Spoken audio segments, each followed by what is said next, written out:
got a fever. And the only prescription is more cowbell.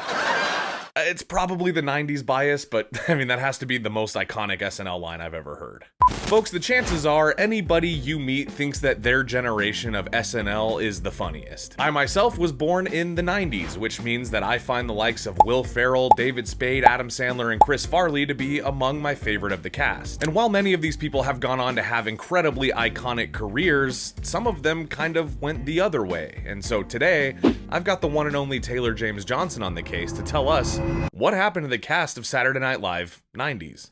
Saturday Night Live in the 1990s was a breeding ground for some of the most influential comic talents of their generation. The cast members from this era didn't just shape modern comedy, they revolutionized it, creating a new template for what comedy could be across multiple mediums. Their success stories span television, film, streaming platforms, and beyond, with many continuing to dominate entertainment decades later. And some aren't really doing anything anymore. So yeah, let's see what the f*** happened to the 1990s cast of Saturday Night Live. And yes, there is a whole lot of people to go through, and we hope to go through them all. If we missed anyone, please comment in the comments and yell at us and shame us for being just f***ing horrible. So we're going to try to break this eclectic group of people into 3 categories. Category 1, superstars. Well, we just have to start with Adam Sandler, who turned his post-SNL career into an empire. At the time, it seemed like Adam wasn't really getting the respect he deserved on the show, but now, when thinking about his skits and characters, we look back with great fondness. But yeah, the dude was destined to be in movies, with hits like Billy Madison and Happy Gilmore, even showcasing his dramatic chops in films like Punch Drunk Love and Uncut Gems, earning critical acclaim. And his lucrative deal with Netflix has produced a mix of comedies and dramas, demonstrating his versatility and enduring appeal. You just can't stop the Sandman, and yeah, we did a whole video on him, so check it out. We also did a whole video on Will Ferrell, so check that out too. Mr. Ferrell was able to achieve phenomenal success post-SNL, with films like Elf and Anchorman, even launching Funny or Die, and other numerous successful projects. He got so successful that we kinda got sick of him, and now he runs his own production companies, making things like the acclaimed series Succession. And of course there was Chris Rock, who had a relatively brief stint on SNL, but went on to revolutionize stand-up comedy with his specials like Bring the Pain. His work in film and television, including directing and starring in Top 5 and his role in Fargo, has showcased his range. Chris Rock remains a significant cultural figure, with his commentary often sparking discussions on race and society and politics and the human condition and everything else in between. And Will Smith slapped him. Oh, wow! Wow! Jimmy Fallon transitioned from SNL to hosting Late Night and eventually The Tonight Show, where his musical impressions and games have attracted a wide audience. He took the format and the art of the late night talk show and turned it into a game show, which is either lame or brilliant. It just depends on who you are. So yeah, who are you? We can't forget Mr. Mike Myers, who we also did an entire video on. He transformed from an SNL player to a global superstar with success like Wayne's World, a Saturday Night Live film. Probably the best one. Yeah, I know Blues Brothers is great, but Wayne's World is, funnier. Topping that off with Austin Powers and frickin' Shrek. The dude became a massive success, but I'll always remember him as that little boy with the helmet. And yeah, everybody on this 90s SNL list is a superstar in their own right, but now we're gonna go to the semi-superstars. These people are pretty gosh darn famous, but no, they're not Adam Sandler. People like Tracy Morgan, who gained fame on SNL with characters like Brian Fellow. He later starred in 30 Rock, which is a show about making a Saturday Night Live show that's actually funnier than Saturday Night Live. And he earned Emmy nominations and returned to stand-up comedy and acting after recovering from a serious accident, thus demonstrating resilience and talent. We also have to include the late, great Phil Hartman. My goodness, was this man a versatile performer, whose tenure on SNL was from 1986 to 1994. This earned him the nickname The Glue, for his ability to hold sketches together. Known for his impeccable impressions, Hartman's post-SNL career included a memorable role on news radio, and as well as all of my favorite characters on The Simpsons. Tragically, his life was cut short in 1998, when his very troubled wife shot him to death while he was in bed, then she turned the gun on herself. And still to this day, it's really sad to think about, what he could have done. And there's a really beautiful moment in the after credits of Small Soldiers where they share a moment of Phil just being Phil. My older brother, Phil Hartman, spent 8 years at Saturday Night Live, and he eventually worked with over 25 cast members, but all of us were with him at the beginning. The following is a film that Phil and I did together in our 3rd season. This is for you, Phil. We love you so much. Another really, really incredibly talented cast member also had their life cut short, but the late, great Chris Farley blessed us with so many hilarious characters, like Matt Foley, the motivational speaker, and just his physical comedy in general. The first time I ever saw Chris Farley was him on All That, playing around with ketchup, next to the little baby Keenan who would go on to take over SNL later. But yeah, I was actually a big fan of Chris Farley's movies during the 90s, and because I was a child and we didn't have, social media and I didn't watch the news, I had no idea that Chris Farley had passed away, so I didn't even discover that he had died until years later. And you know what, it was kind of a beautiful thing not knowing that Chris Farley had died, because in my mind, he kept living for years. But yeah, in 1997, his promising career and beautiful life was cut short, tragically recreating the pattern and consequences of John Belushi, his idol. But his influence on physical comedy endures. And Chris Farley's best friend, David Spade, was also a wonderful addition to the 90s SNL. His sharp wit led to a very successful career beyond the show, starring in films like Joe Dirt and the sitcom Just Shoot Me, which he earned an Emmy and Golden Globe nominations for. His collaborations with Adam Sandler in films like Grown Ups have been box office successes, and his ventures into talk shows and podcasts have really kept him relevant on the comedy scene today. Big show. All my buddies are here. We got Is that what Dennis. you're wearing? Hey, unbelievable. All my friends are here. Actually, David Spade and Dana Carvey do a lot of podcasting together, and it's freaking hilarious. Mr. Dana Carvey reigned supreme during 6 seasons, creating many of the show's most memorable characters, including the church lady and, of course, Garth. And after leaving SNL, as you know, he starred in the very successful Wayne's World films, though his own show, The Dana Carvey Show, was short-lived, but has since gained a cult following. The next dude on our list is legitimately my favorite stand-up comedian of all time, the late, great Norm Macdonald. He served as the Weekend Update anchor from 1994 to 1997, introducing a deadpan style that influenced future segments. The guy was so funny, he was so good that they had to kick him off the show. And so he's like, alright, fine, whatever, I'll go make dirty work. And then he was brought back to host and just knocked it out of the park. The dude just did not give a f***. It was just beautiful. Post-SNL, he starred in The Norm Show. Imagine, your generic basic sitcom, and just throw Norm Macdonald in the middle of it, and you got television gold. But they canceled it because nobody gave a f*** and didn't appreciate what they had. But I don't think Norm even cared, because he would just continue his stand-up. He's one of those comedians that doesn't really care if he's bombing, and sometimes bombing is just as satisfying to him. He might just very well be the best late-night talk show guest of all time. Have you guys ever heard the moth joke? But yeah, his final special, called Nothing Special, which was recorded before his death in 2021, highlighted his unique comedic voice. And yeah, he had been battling cancer for years and didn't tell anybody, which is, just such a Norm thing to do. I actually remember the first time I ever heard Norm's voice. It was coming out of that dog in Dr. Dolittle. And even as a child who didn't understand comedy or anything, I was like, oh my gosh, that's the funniest voice I've ever heard. Who is this dog? You're a dog. Dogs can't talk. What the hell do you think barking is, an involuntary spasm? Our next superstar who, is a superstar in our hearts, but this time I'm categorizing her as a semi-superstar, Molly Shannon, who is best known for her character Mary Kathleen Gallagher on SNL, and is doing commercials selling something I don't remember as that monotone public radio persona that she has.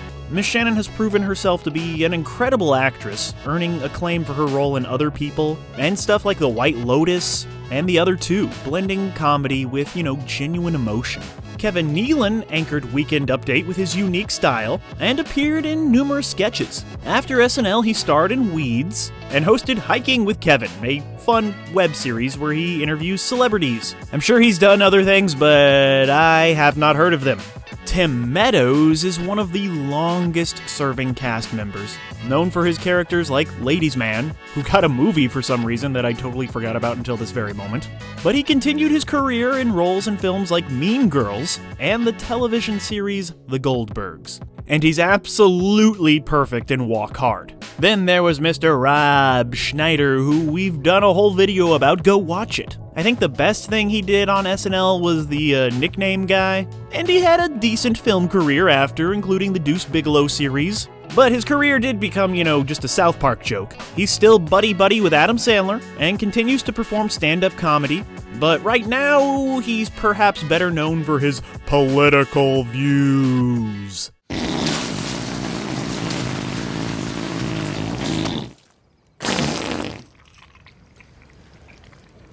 That means he likes you. Then came a man who has been so successful that I actually forgot that he was on SNL. Michael McKean. He joined SNL in 1994 as the oldest person ever cast at that time. The dude was already famous for This Is Spinal Tap and Laverne and Shirley, so his SNL stuff was brief but notable. But his post-SNL, oh my goodness, he returned to film and television, continuing to work with Christopher Guest in those hilarious mockumentaries, and then gave us probably one of the greatest performances ever put on television as Chuck McGill in Better Call Saul. Oh, hey, yeah, Sarah Silverman. She was a featured player from 1993 to 1994, but her material was underutilized, and she was let go after one season. Sarah Silverman went on to become one of the most influential comedians of her generation. It was just so funny to hear these, wild, offensive, ridiculous jokes coming out of her sweet face. She just said whatever the she wanted. She didn't give a about offending any motherfucker out there, but now she totally regrets it. But I think deep down she does not mean it, because oh my goodness, the Sarah Silverman program, it is really funny, and her political satire and her acclaimed specials will always have a special place in our special hearts. Chris Parnell was a cast member in SNL starting in 1998, and he's found a lot of success in voice acting, with prominent roles in Archer and Rick and Morty, and as Dr. Leo Spaceman on 30 Rock.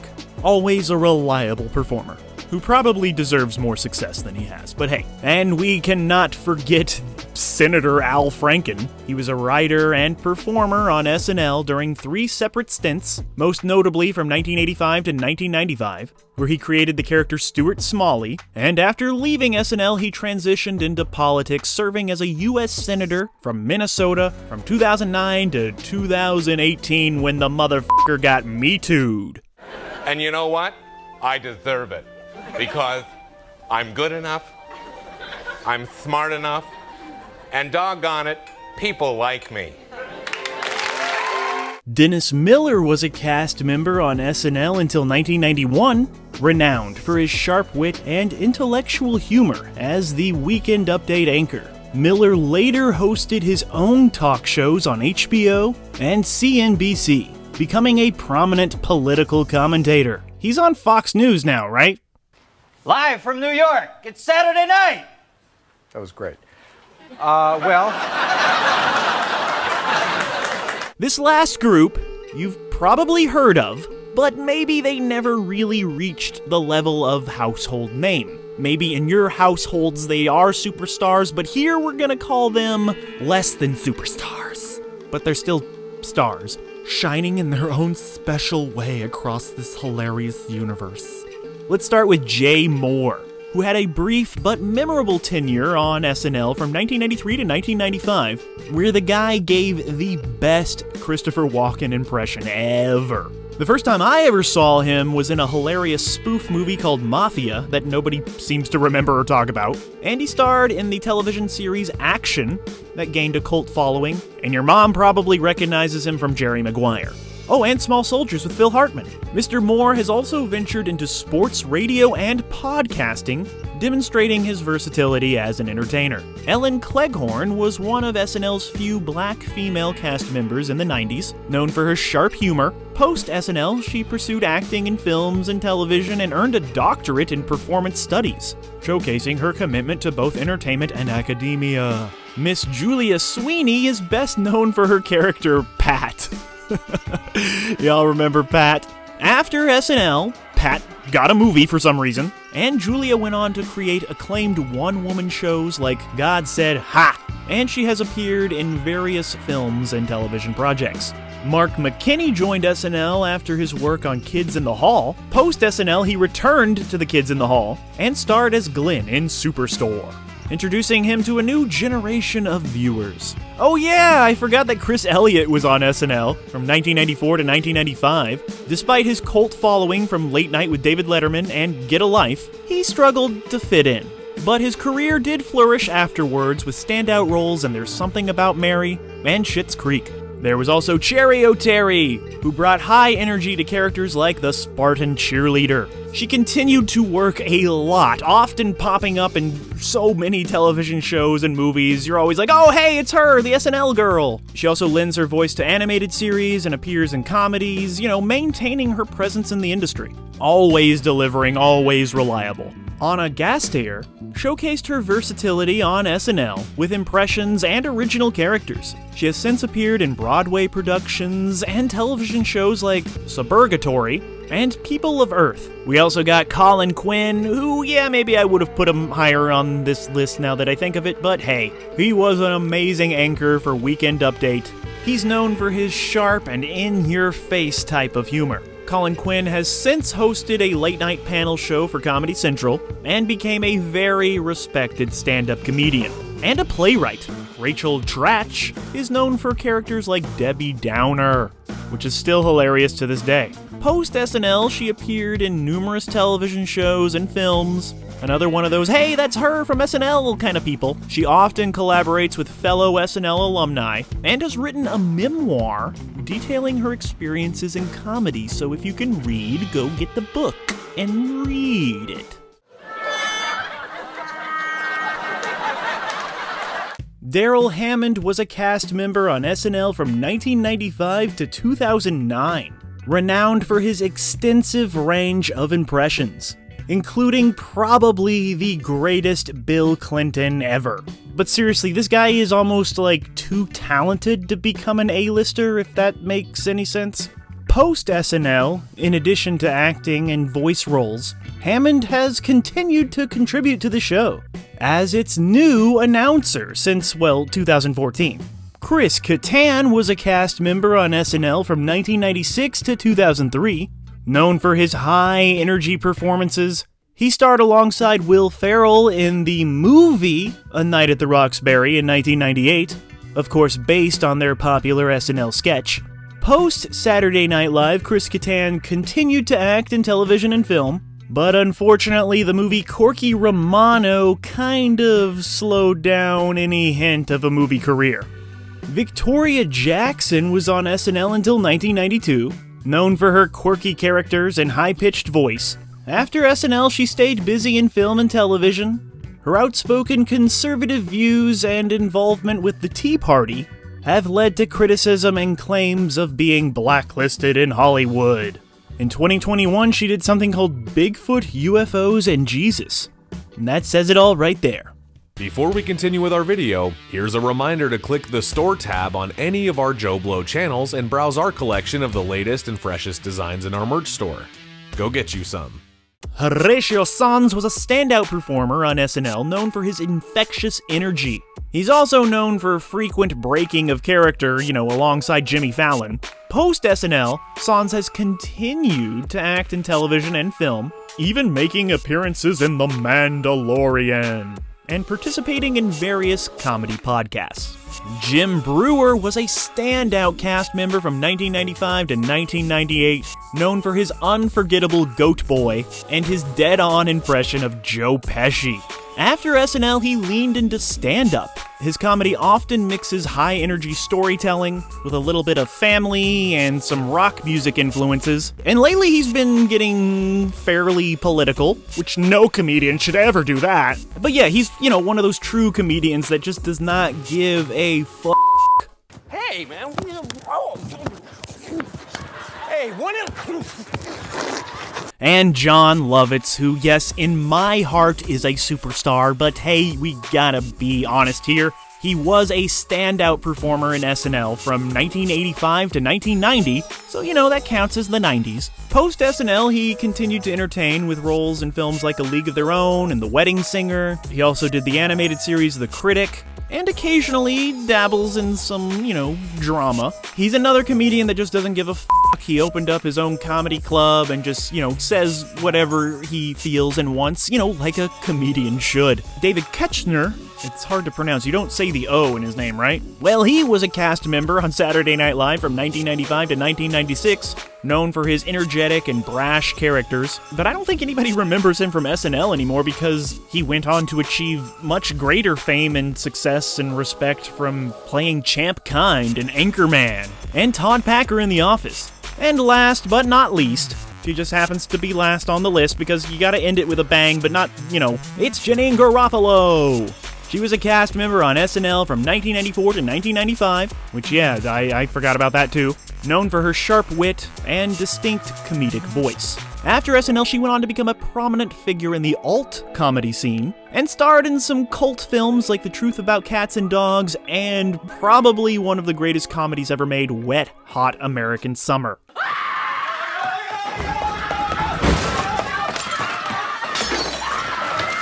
So yeah, the 1990s SNL cast didn't just redefine sketch comedy, they laid the foundation for modern entertainment. Their impact spans film, television, stand-up comedy, and beyond, with many still shaping comedy today. The era's mix of slapstick and satire and sharp writing ensured its legacy. And a lot of people just didn't appreciate it at the time, but now we all look back at this with awe and wonder, and it's still just so funny to this very day, remaining influential decades later. So yeah, nobody should give a f*** about what the f*** happened to the 1990s cast of SNL, because most of them are doing just fine.